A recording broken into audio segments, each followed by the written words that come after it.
Setting goals is an important practice for us. As we begin a new year, it is wise, I judge, to evaluate our lives and to set goals.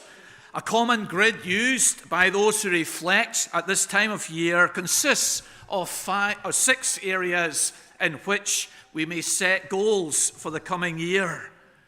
The area of personal goals is one that might include developing or finding a new habit or hobby, mastering a new skill, finishing perhaps one book per month. Financial goals is another area that we might set targets in. We might want to save a certain percentage of our income for a particular project that we might have. Boys and girls, when I was young, I had a job after school and I saved up for a tennis racket made by Grace. We might have financial goals this year. Relationship goals. Perhaps you want to get closer to your parents. Perhaps you will arrange a trip this year, taking your dad and mum to a place that they've always wanted to go. Professional goals may include applying for a promotion within your workplace or for a new job that you want to pursue. Health goals might include going without chocolate for a year. Imagine that. Losing a few pounds, having more sleep, or taking more exercise in this coming year. All of those areas are really important in our lives to set targets within, to hold ourselves accountable, to seek self-development and improvement. But the 6th goal, which is indicated commonly, is the spiritual area. And it's this area that we are focusing on in our sermon today. Setting goals in the spiritual area of our life. The apostle continues in verses 9 to 11 of this chapter to follow the common letter format. He's opened with a greeting. He's mentioned thanks for some of the benefits of the readers. And now he comes to aspirations, which was the common letter format in the first century. He's setting out things that he desires for them, goals that he wants them to achieve, targets which he wants them to reach. And today I'm suggesting that you and I master these 4 targets and aim for them in our spiritual lives in this coming year. A range of lessons lie on the surface of this 3rd element within letter writing format. We can see immediately that the writer values the place of prayer, that he desires these targets and moral qualities and characteristics within his readers, but he recognizes that without the work of God and the power of God in the lives of his readers, these will never be achieved. Prayer should be crucial in all our target aiming and seeking as we embark in this year. I think the predominance of spiritual blessings within this prayer is also a lesson to us. We want our children to be healthy. We want to develop in our financial stability, but chiefly and supremely we desire to advance in our godliness. And the apostle makes that emphasis in this place. These characteristics that we're thinking of today are not just found in this prayer to the letter to the Philippians. They're also found in this prayer for the Colossians. Many of the same ideas and aspirations he wants for them as for these readers. So we're to take these 4 targets as a summary of the apostles' aspiration for believers. And what a summary it is. What goals these are, what targets are being set up for us to aim for as we begin this new year together. So let us think of these 4 goals for 2025. Abounding love, In mentioning this goal, the apostle is sensitive to his readers. He uses the phrase more and more. He recognizes that they have love. They've just sent him a marvelous gift from Philippi to help him in Rome. But he desires that this love will increase. Love is selfless mercy, compassion, kindness, active generosity. He wants these readers to abound in love. The particular object of love here is not defined in this verse. The Bible encourages us to love God, to love the lost, to love others, to love our enemies, to love one another. But the particular object here seems to be fellow believers. This comes from the verses 1 to 4 of the next chapter, emphasizing one another. It comes from the joining word in verse 9, which defines the apostles' love for them. Then he goes on to talk about their love for one another. It comes from the mention of their love in verse 5 and in verse 7. It comes from the continued use of all from verse 1 to verse number 11. It comes from the use of the word love 7 times in the book of Philippians, always in relation to others. So for these 5 reasons, the love here is not love for God, but love for one another. And the apostle wants love to abound. The word abound is used by the apostle in 26 occasions in his writings. And it's always in connection with the new life in Jesus Christ. That this new life in Jesus Christ and the apostles' understanding is an abounding life, is an abundant life. There is nothing meager, there is nothing constricted in this. In the power of the Spirit, in union with Jesus Christ, there is this abundance of life. And in that mindset, the apostle wants our love to abound more and more. The metaphor is of a waterfall overflowing, of sunlight flowing down to all who are the objects and recipients of that light and heat. Here is an abundance of love for one another. What a target for this year, that our love would abound more and more. The apostle adds the kind of guiders or reins or parameters within which this abounding love will be conveyed: knowledge and insight. This knowledge is knowledge of others and the needs of others and the preferences of others. It's also knowledge of God and how God loves us as we know God's love more and more, the limitlessness of it, the range of it, how personal it is to each of our lives. Then our love will grow more and more in knowledge and in insight. This is the only time this word is used in the New Testament, but it's used many times in the book of Proverbs. It's akin to the word wisdom, that we will express this abounding love in an insightful way with wisdom. It will be thought out. It will be a considered love.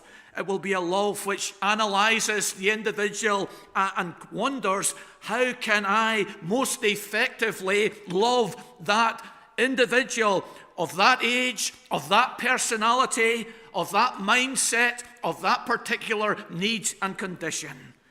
Our love is not to be haphazard, but rather directed with knowledge and with insight. Perhaps today you're able to reflect just in this moment over a particularly outstanding gift that you've received in recent days. And the outstandingness of that gift is not because of its size or because of its cost, but because of the thought that was put into it. It was exactly what you wanted. And that's the type of love that we're to aspire after. An abounding love, guided by knowledge and insight. And this prayer indicates that our love is not something that's static, but it's progressive, and to be progressive. That brotherly love is just not something that we have today and will always have, but it's something that we're to work at and grow and mature. In 2025, in God's providence, we have the opportunity to become better at loving one another. Hansen in his commentary writes, true love is not something you possess. True love constantly grows and increases. Paul envisaged life in Christ as a process of dynamic growth. What a challenge to us. Perhaps your increased love might be putting your name down on the rota to serve tea and coffee in 2025. That might be one way in which your love will be greater this year than last year. Our desire for all the 40-plus young people of our congregation is that you will love one another with wisdom and insight. That when you meet up, when you journey through school, when you chat together about choices, about relationships, about values, you will do so with abounding love, guided by knowledge and by insight. So what a target for us all, whatever age we are. Here's a wonderful goal to aim at in this year, to pray over, to wrestle with, to fight for, that our love will abound. Secondly, he desires that we will make excellent choices so that you may approve what is excellent. The word approve is well known. It's used from the metal industry of testing metals to see the consistency of valuable metal within that particular object. The seller comes to sell you a bag of gold coins, assures you that they are the finest gold. Well, you're going to take that bag into the back shop and you're going to heat them up just to see how much gold is actually in this bag of gold coins. So you're approving, you're testing, you're evaluating, and we're to do this throughout this year, and we do this already. We're going to make a choice. We're going to give an answer. We're going to give a response. We're going to take a decision. We're going to make a reply, and we're thinking about what to say, about what to do. We're weighing up the pros and the cons. We're evaluating the fallout of our action or of our words. We're testing our decision, our pathway, our answer. And we're to do this. And we're to do this with the view that we will approve what is excellent. That we will weigh up the circumstances, the pros and the cons, the pluses and the minuses, the fallout of our answer, the fallout of our decision, the consequences of the path that we choose. And we will choose the best, the top, the cream of the answers, the cream of the decisions, the cream of the pathways. That we will have the courage and the wisdom to choose the best. Sometimes the best is hard to follow, but we will have the grit to choose what is best. We will approve what is excellent. This word excellent combines two Greek words meaning carry through. That we will test, that we will examine all the options, and then we will lift out of the 20 options available to us the best, the most excellent option, and we will run with that. We will carry through into our lives and into this year the most excellent decision that's available.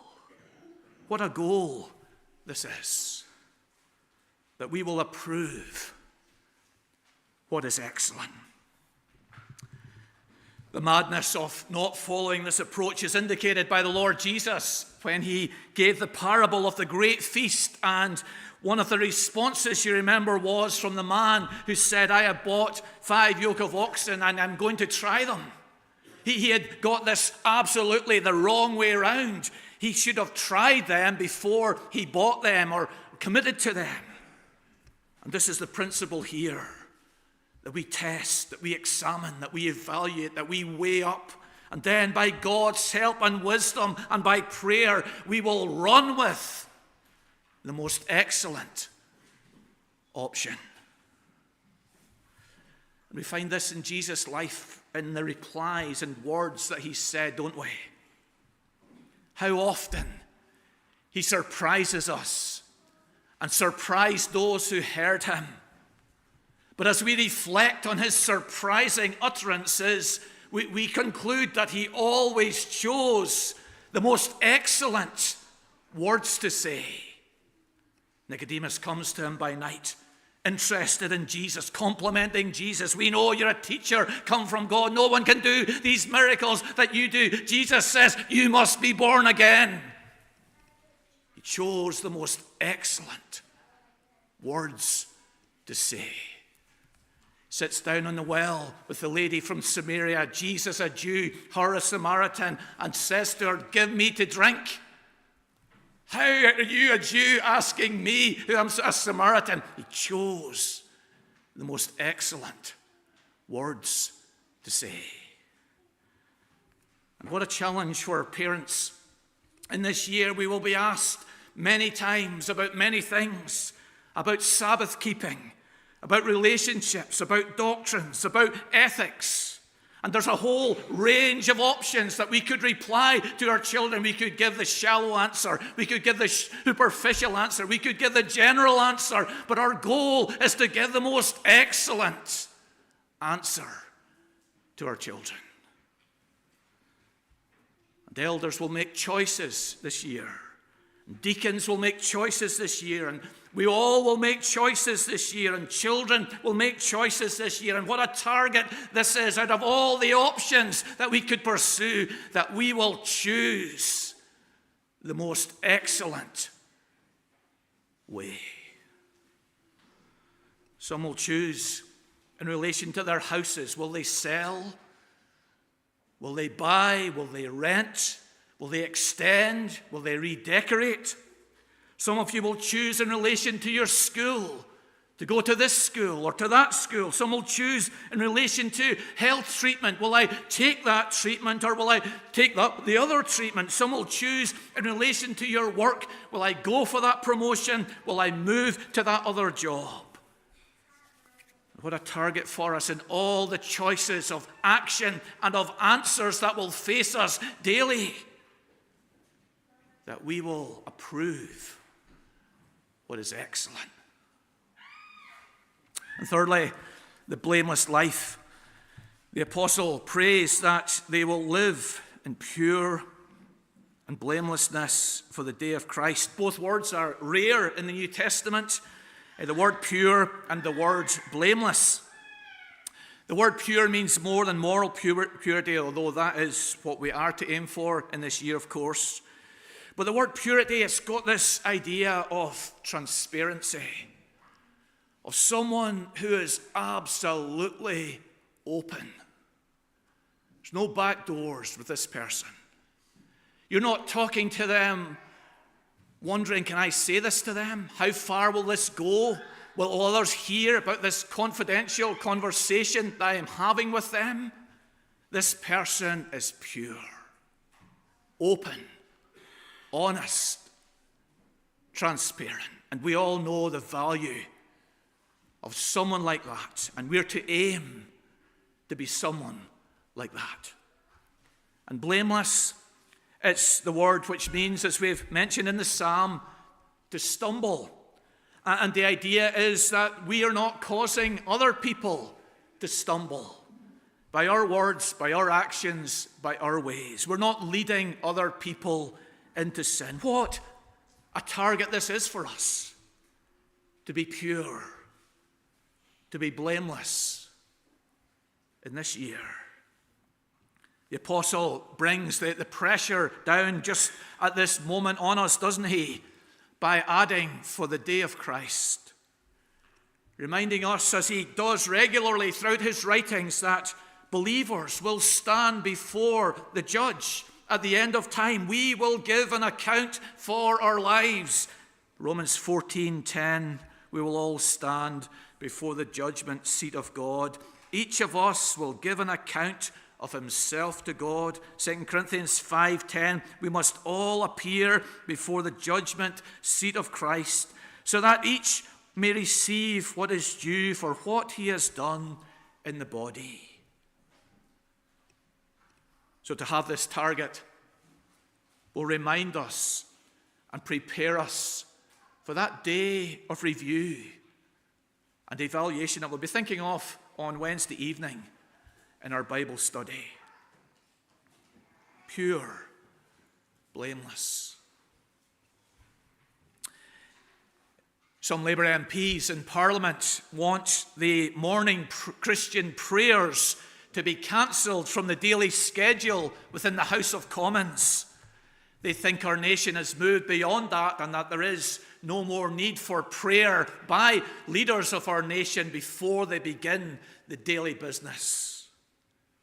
What a stumbling block to throw in the path of our whole nation by those leaders suggesting that we don't need God in our day or in our life. What a stumbling block. And we're to aim not to be a stumbling block to others. We can all think of the bad example of others which has led us astray.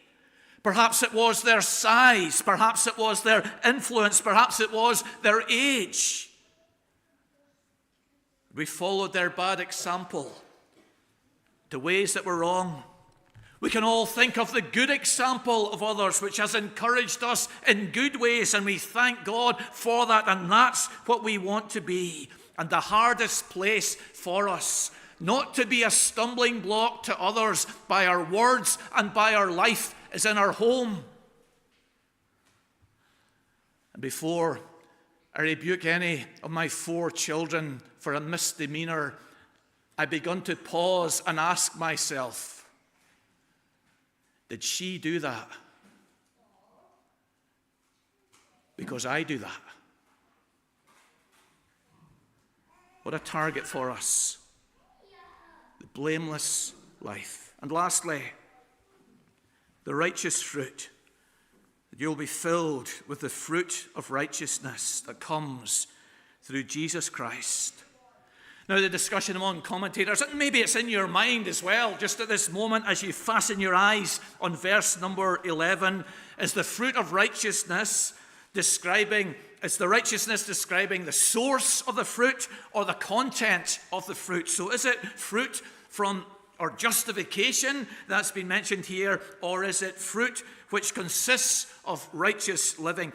In the end, they both really come to the same thing, don't they? There's no theological issue over this phrase. Exegetically, I think it's the second, that it's describing the content of the fruit based on the use of this phrase in Proverbs 11:30 and in Amos chapter 6, verse 12, which we read. As practical, righteous living, doing what is right, saying what is right, thinking what is right, according to God's standard and God's principle.